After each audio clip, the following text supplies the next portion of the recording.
Ladies and gentlemen, the very word secrecy is repugnant in a free and open society, and we are, as a people, inherently and historically opposed to secret societies, to secret oaths, and to secret proceedings. We decided long ago that the dangers of excessive and unwarranted concealment of pertinent facts far outweighed the dangers which are cited to justify it.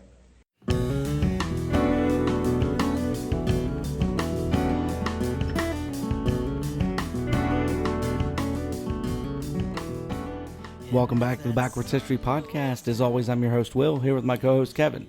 Say hi, Kevin. Hi, Kevin. Shut up, Kevin. Maybe. You gotta come up with some better responses, man. I'd say what I want to say, but... We like to keep our G rating, bro. Well, today we want to take the time to talk about something we wanted to since day one. Since before we started this podcast. 56th anniversary of the assassination of JFK. As you may or may not know, most of you I'm assuming do, John F. Kennedy was shot in Dealey Plaza in downtown Dallas, Texas on November 22nd, 1963. Supposedly, and that's a hard supposedly here on the Backwards History Podcast, it was done by a lone gunman by the name of Lee Harvey Oswald from the 6th floor of the Texas School Book Depository, which was about 265 feet away from the location where JFK was when he shot him. Of course, he was in the back of his open-top Cadillac limousine, going down the road, and we've heard differing accounts of 5 miles, anywhere from 5 to 12 miles an hour. In the car with him was the then governor of Texas and his wife, along with Jackie O, which was first lady at the time, and then the driver and one Secret Service agent. I believe so. He had many around the motorcade because it was moving so slowly. They were able to keep up on foot. Well, not at that point. Once they turned into Dealey Plaza, they jumped on the vehicle behind them. I believe so. They were flanked by motorcycle cops at that point. I think they were behind the car though. At the time, yeah. A little strange that they backed off just before going into Dealey Plaza. And that's kind of what we want to talk about today. As is a theme here on the Backwards History Podcast. When me and Kevin see coincidences stacking up in an incident, it starts to make us wonder. Yeah, you start asking questions, see red flags everywhere. No questions. You're wearing a tinfoil hat. Blah, blah, blah. Yeah. So, Mr. Resident Historian. I don't live here. What do you think happened? Well, given all the secrecy surrounding it, here we are nearly 6 decades removed, and they're still unwilling to release all the information that they collected. I believe it was, in simplest terms, an assassination by the deep state. I believe JFK was threatening the status quo as it is, and that scared a lot of people who had a lot to lose. Even Jackie O suspected Lyndon B. Johnson. Right, and he is. There's that famous photo of him being sworn in on Air Force One, standing next to her, still, covered in her husband's blood. Ugh. I can't imagine what that woman was going through. Before we started recording this, me and Kevin actually were watching a few things, including the unedited Zapruder film. Well, unedited, air quotes. Yeah. The one that isn't cut for TV, where you right before the final shot that kills JFK. Most times you see it on TV, screen will go black and you'll hear a gunshot. They don't actually show it. Right, they don't show the impact. But you see Jackie O dive over the trunk lid to retrieve portions of her husband's skull, just as a Secret Service agent jumps onto the back of the car and covers them both. They speed off. So I couldn't possibly imagine what she was going through. The thing that really stands out to me that it possibly or probably was not Lee Harvey Oswald, or at least that final shot was not Lee Harvey Oswald, is physics. Right. An object in motion tends to stay in motion until another force acts upon it. There you go. And for every action, there's an equal and opposite reaction.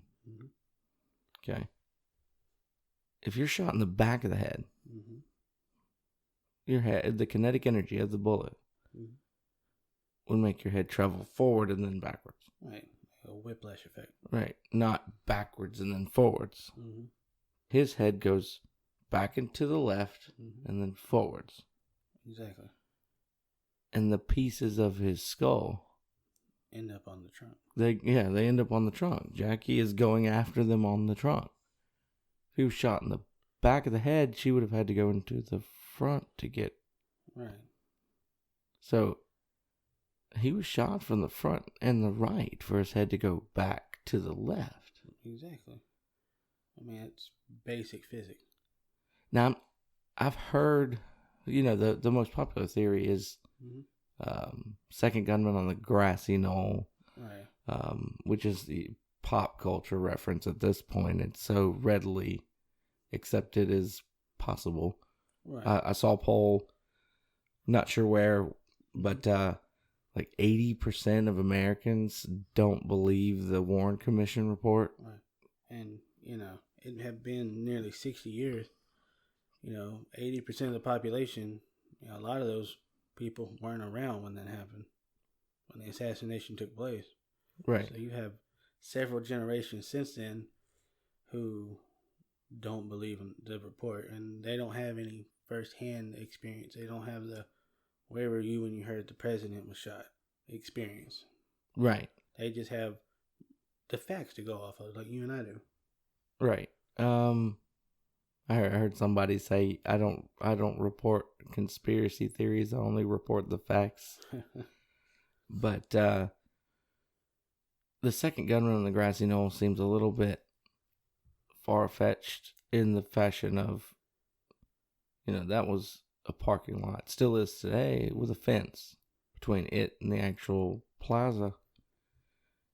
Seeing someone with a rifle there would be easy. Oh, yeah. For a lot of people. A lot of people there. But I did hear one theory right to the right of the car, where the car would have been, there is a drain, a sewer drain. And there was one theory that someone actually shot from the sewer drain and hit him. Kind of, the conspirators ace in the hole. Right. Air quotes. Air quotes. Pun intended, because he was in a hole. He was literally in a hole. And if you look at the video, you can actually see the limousine stop for a split second. Right. And you can tell that it actually slows down quickly because all of the motorcycles that were with it catch up all of a sudden. Right. And then they speed off after the president gets shot. But literally right before the president gets shot, the final time, not including the one that went through his throat, you see the limo driver look back.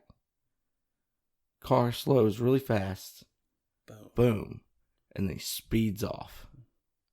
If you suspect the president has been shot, don't stop. How would that be your first reaction? Is, I better stop. Right. No, you better put your foot to the floor, bro. I mean, because if you watch when Reagan was shot, they quickly dive on him, literally throw him into the car, and they are gone. Right. I mean, it's one quick motion of bang, I heard a gun. 90 people jump on the president, toss him in a car, and they hightail it out of there. Granted, in that instance, they had this as something to grow on as a Secret Service. True. So you could say the reason Hindsight. for that is because of things they learned from this. Yeah, don't drive around with the top down. Or don't let him get shot once and then wait around for him to get shot twice. I mean, clearly someone's there with the intention of killing the president. Right. But then you've got the man who killed the president, also air quotes, Yeah, this one just arrested. Yeah, and they're deciding to move him from one facility to another to hold him. It's never really established clearly why. Right. But it just happened to be at that very moment, a owner of a local nightclub decides, oh, I'm going to be there so I can shoot this man. Right. And kill him. And it just happened to have been televised. Right. Jack Ruby. That was his name. He was even quoted to have said, no one will ever know what really happened this day. Yeah. So, another coincidence on top of coincidence. But, J. Edgar Hoover. Oh, Hoover. was the head of the FBI at the time. Mm-hmm. And this is a direct quote from him. Verifiable. The thing I am concerned about is having something issued so that we can convince the public that Oswald is the real assassin. Wonder what that means. Well, there's only so many ways you could read that. I mean, you could interpret it as in, oh, well, we need to make sure, the American people think we're on top of this. We need... That they maintain faith in us and our ability to provide them the answers they need. Or it means, oh, we know more than we're saying, and we just need you to take what we're saying as gold. Just take it at face value and move on. There's been a lot of speculation that the CIA and FBI may have had a lot to do with this. Exactly. So the fact that the head of the FBI is saying something like that at the time, it kind of goes right along with that. I mean, he clearly says he is concerned. This is a man who wiretapped politicians, presidents, anybody he needed dirt on. This is a very paranoid individual. Granted, he was paranoid mainly because he didn't want anybody to find out that he was a cross-dresser. Well, yeah. And he lived with his mother until he's in his 40s. We'll have another episode all about... all on Hoover. Yeah. But for him to voice his concern, that the public knows something, really goes against the Hoover many historians know, as this is a guy who is very secretive. Right. Tight-lipped, as they say. I just, for him to be like, he's concerned that the public needs to know something. Right. Or needs to believe something. It's kind of out of character for him. Something else I'd like to point out. Mm-hmm. Y'all know how much I love the Bushes. Oh, Lord. Here we go. Something else that points towards the FBI as being not so much on the up and up. Guess who worked for the FBI at the point in time when JFK was assassinated? And an individual who can't quite remember where he was. Daddy Bush. Right. George Herbert Walker Bush. H.W. Now, I worked with a lady at my last job that was a child when JFK was assassinated. Mm-hmm. And she remembers sitting in the bathtub with the radio playing, listening. And she still remembers to this day hearing that the president was shot on the radio. She remembers exactly where she was, what she was doing, how it made her feel, the whole nine. Right. While she was a kid. Yeah. George Herbert Walker Bush grown man. Was a grown man at this point in time. And supposedly you can see him in pictures of Dealey Plaza at that time period where he was possibly there. I don't want to go here or there on that because obviously cameras were not up to the standards they are today. Not even close. Right. But there's some pretty decent evidence to say he might have been. But even if he was or wasn't, being a grown man, hearing that the President of the United States of America, when you are an FBI agent. We were in the intelligence business. Right. And you don't remember none of it? You don't remember nothing about where you were, anything? Right. He maintained that till the day he died. But he also later becomes the head of the CIA. And the President of the United States, but yet he has that bad of memory? I doubt it. I mean, because I've had similar conversations with both my grandparents who were teenagers when this happened. They remember exactly where they were, exactly how they felt. And when you ask them about it, they go back to that place. They relive that experience. It's the equivalent to that generation, what 9/11 is to our generation. Right. All of us remember almost exactly where we were, what we were doing, how we felt, exactly. The whole nine. We remember all of it. And then, the fallout afterwards, the constant news reporting on it, blah, blah, blah. The paranoia. We remember all of it. So to be a grown man in that time period and that happening and you don't remember nothing, that doesn't hold water with me. Track. Right. It is possible he just doesn't remember. We certainly can't disprove it. Right. But the thing for me is, it's not so much what happens prior to the assassination that kind of is the red flag for me. It's everything that happens after the fact. Now, one of the biggest inconsistencies or one of the biggest coincidences that I just can't seem to wrap my head around is the Warren Commission report interviews over 300 eyewitnesses to the assassination. Okay? Within 3 years, 18 of these individuals die. Of natural causes, mostly. Natural causes, car wrecks, freak accidents. But still that many people. Now, this is a very rare event that people are witness to a presidential assassination. The fact that all these people happen to have been in this one spot in this particular point in time, and then they all start to die. Oddly. They had the numbers crunched. It is astronomical.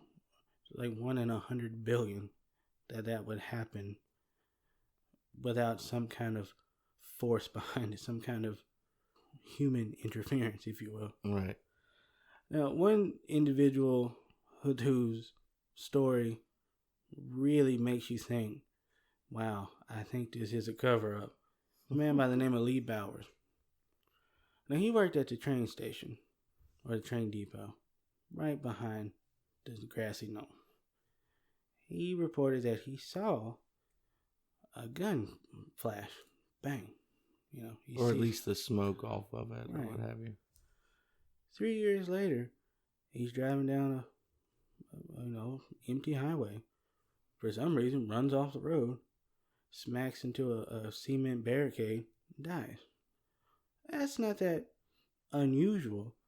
However, the fact that there's no autopsy order and they have his body cremated within hours of his death without consulting his family or anybody, I just can't accept that was just coincidence.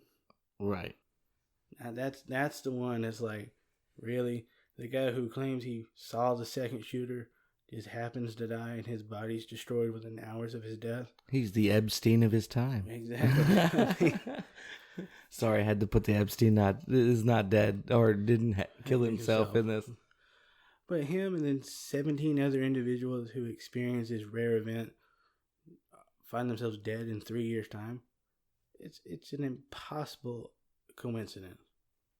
Now, this will not be our one and only episode on JFK. Oh, absolutely not. We've got so much more we want to talk about with it. This actually has been a difficult episode to record because we've got so much information and so many things, but to condense it into an episode is difficult. It is impossible. We actually want to go on site to Dealey Plaza. Kevin's been there. Mm-hmm. He's been to the museum. I have not, but I'd like to. And then we'll probably do another episode on this once we can do that. Possibly right there in Dealey Plaza if we have the equipment for it. But or the time. Right, or the time especially. Oh, yeah. Yeah, this is one of those instances that gets you thinking. And your mind it's off to the races. Because, I mean, this is not the only time that the intelligence apparatus of the United States has been possibly involved with something that we just can't prove it. Like you like to quote John Mayer, when they own the information, they can bend it all they want. Exactly. Well, if the government's investigating a possible government conspiracy, are they really going to rat themselves out? Right. Nobody likes a narc.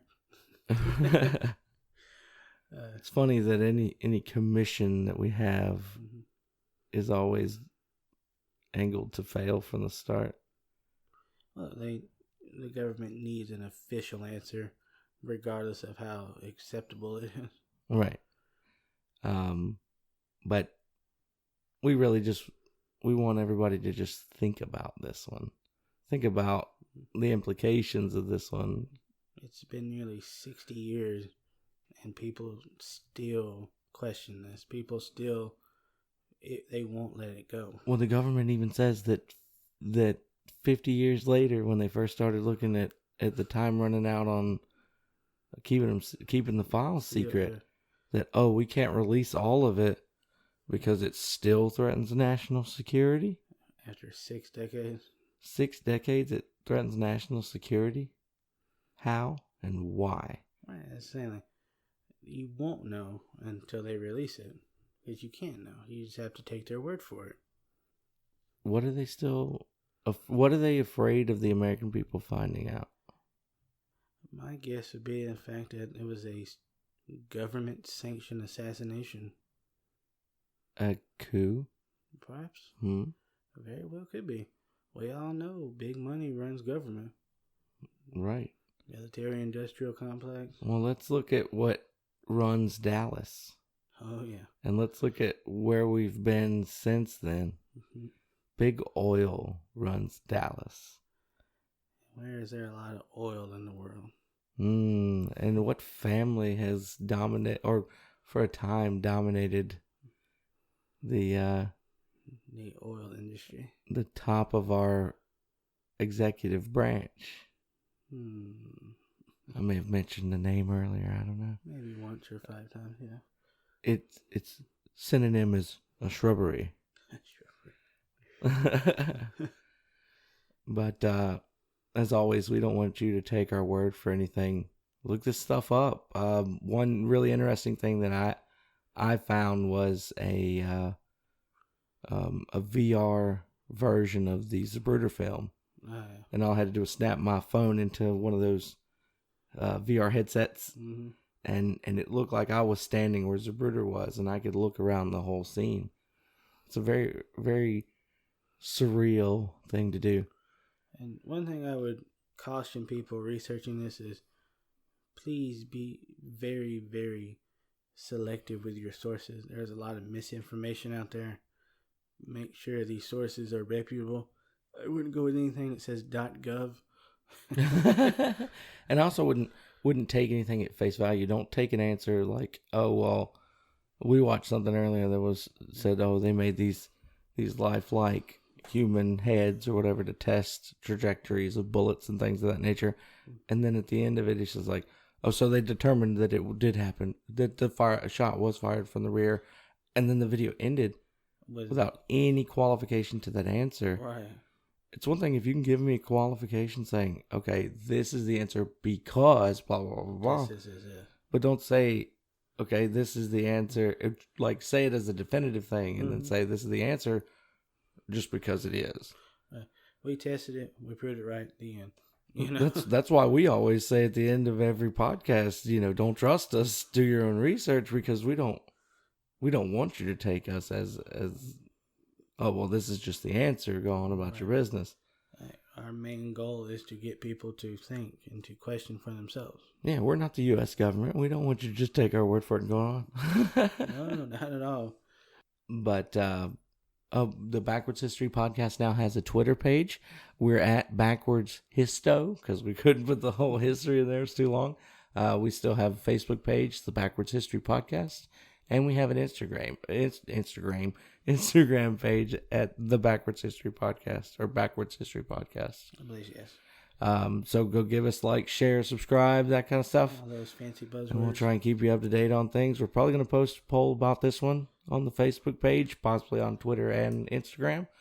Love to hear back from everybody. Definitely would love some feedback, would love opinions. Anything constructive is great, even positive or negative. And if it's funny and negative, we're still okay with that too. Because you can't laugh at yourself. Right. So as always, don't take our word for anything. Do your own research. Form your own opinions. Trust, but verify.